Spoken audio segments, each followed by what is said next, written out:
ये भाई पतरस हैं, ये खुदाम के साथ बड़ी वफादारी से चलते हैं। खुदाम के घर में चेयर्स लगाते हैं। शायरबानी में जो है ना वो जो भी काम होता है वो ये मिलकर करते हैं। उबैद साहब हैं और ये हैं और भी हमारे काफ़ी लोग हैं।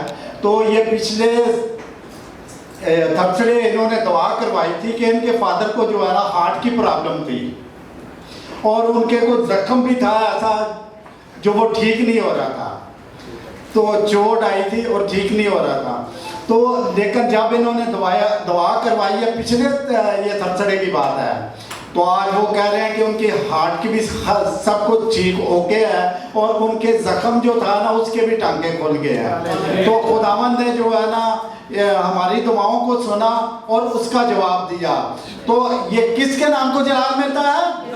यीशु नाम को, क्योंकि यीशु मसीह के खून में शफा है। जहाँ वो लग जाता है वहाँ शफा मिल जाती है। तो खुदावंद आपको बड़ी बरकत दे। आमीन।